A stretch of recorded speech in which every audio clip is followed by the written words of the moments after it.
Hello, welcome to Pub Football. Miles and Jimmy here. We're back. We had a couple of days off. There's just been so much football at the moment. We needed a little bit of a break. We're going to go through Liverpool winning the league, have a look at the weekend's fixtures and results, and go ahead and look at the game tonight in the Premier League. Only Premier League. We're not going to look at the FA Cup at this point. We'll probably do something on the final, bandwagon, and all that. But firstly, Chelsea's win against Manchester City means that Liverpool won the league.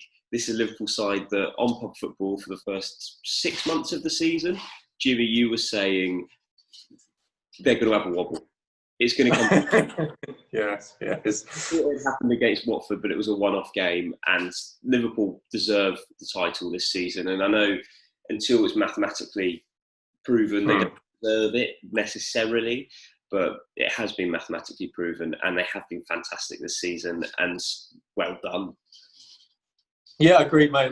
Firstly, well done to Liverpool. They've been absolutely fantastic this year. As you said, I thought they might have a little wobble at some point. Obviously, the Watford game was a bit of a shocker, but apart from that, they have absolutely destroyed everyone. And even the last game, you think, they're kind of back off the lockdown, not looking great. Absolutely smashed Palace 4-0. So, yeah, they've been relentless, and they'll dominate, I think. So, yeah, it'll be interesting what happens. Do you think Liverpool can go on and get the record points tally? I think so, mate. They look determined. Obviously, they've picked up as well, which is great. And I think that's another, 7 more games to go? Win them all, probably there. So, yeah, it's doable. Definitely doable. Man City next, though, at the Etihad. That's a big ask. They've been very good.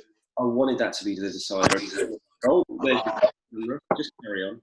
I wanted that to be the decider. I really did. Should we move on to the results over the weekend? So we're going to have start with Saturday's game, where we saw Aston Villa lose again, 1-0 to Wolves. I think both of us predicted this, but at the same time, Aston Villa need points now. Yeah, that is a big result, and to not get anything out of it is a massive pain, to be honest. They've got some shocking games coming up as well. I think they've got United, City, Liverpool. So it's going to be interesting to obviously see what happens, but they really needed a result, and they got nothing, and they are in massive trouble. Yeah, huge trouble. And the thing is, it's not so much performance level, it's just I can't see where they're going to get a result. They just aren't capable, it seems, of beating teams. No, agreed, and they are struggling for firepower, aren't they? Unfortunately, someone like Samata is not going to score goals. Grealish hasn't really hit the ground running since the lockdown. And they are struggling, you are right. I thought McGinn might do more, but he's been a bit quiet since coming back as well. Yeah. And they are in serious trouble. Yeah. But like McGinn's been away for so long, it's hard to come in and have the expectation of the city effectively on your shoulders. Agreed, but you just think they've had winnable games since coming back and they've got nothing. And you look at the running now and they are in massive trouble. Another team that you would have said had a winnable game over the weekend was Watford, but they got absolutely collapsed by Southampton 3-1 at Vicarage Road. Looking at Twitter, the Watford fans are saying certain relegation. And I'm looking at the table and going, hold on a minute. They're not in the bottom three. West Ham's still between them and the bottom three. They're a point ahead of the bottom three. It's not just goal difference. And you look at the signs in the bottom three. Norwich look like they're too far adrift. Aston Villa don't look like they're picking up any points. Bournemouth don't look like picking up any points. You never really know with West Ham, but they haven't looked great since they've come back. Watford fans are not being so pessimistic, but at the same time, there needs to be a huge improvement from Nigel Pearson's side. Yeah, agreed. It's nice to see our predictions going well. It seems we could get every single one wrong. So, yeah, you are right. They've had 3 games since the lockdown, which you'd expect them to get something out of. And to get 1 point out of 9 is not good enough. Nice. And I'm a bit disappointed to see Ben Foster making stupid mistakes at the moment, which seems to be costing his side. So I think he's been brilliant this season. You can sort of forgive him any mistake or two. Yeah, they just, I think, sort of Ismail Assar is so inconsistent. Troy Deeney's not doing a lot, but saying they need to do more. Do it on the pitch, mate. And they are struggling. And again, they've got a difficult run in, but they are lucky that there are 2 other teams who are having absolute shockers at the moment. So they are just afloat and just need to pick up some results. You see Watford going down? No, I think the other 2 are just as bad.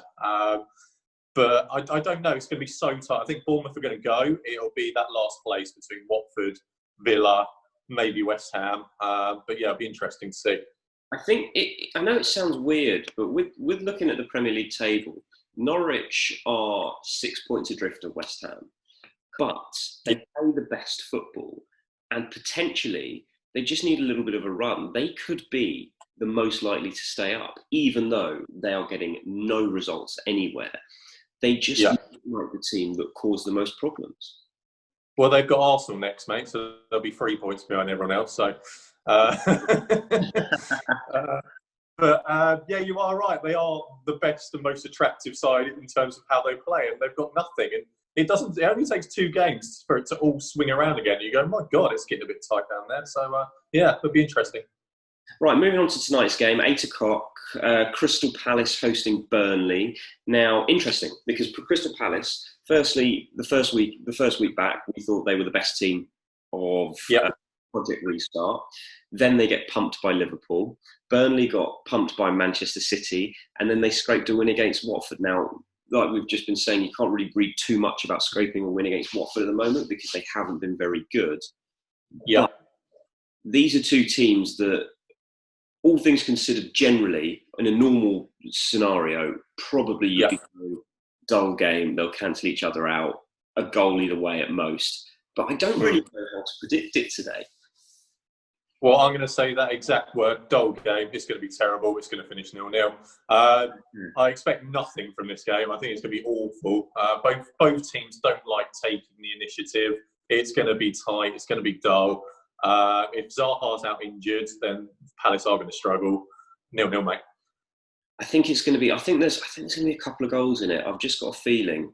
I know that it was against Bournemouth that Crystal Palace played really well, and they've just got no spine whatsoever. Whereas Burnley have a good spine, but Burnley's players, they've got such a thin squad, and it's so close to effectively having no season for 3 months. In regards to fitness levels, I think the legs are going to start to go. They're going to start to be a bit heavy around now. Yeah. So I can see being 2-0 to Crystal Palace. Ooh, yeah, I'll give you that. Yeah, 0-0. No. All right. That was Pub Football with Miles and Jimmy. Remember to like our page. Remember to subscribe to the YouTube channel. Head over to Instagram if you want as well, at pub_football. Give that a little like so we can build the following. We're putting up all our score predictions there. We want you to put yours in the comments on Instagram, on YouTube, anywhere that you want to give us your comments, give us your predictions. Just tell us we're great. Tell us we're bad. Give us any feedback that you want to give us. And let us know what you think about the videos and what you want to change, what you want to see us do as well. We want to do some specials once there's a few less games to talk about. I think we might try and carry on through the summer, the week of the summer that we're going to get. So let us know what you want us to do. But for now, there's only one thing left to say with a lovely, lovely glass and mug of coffee, and that's cheers.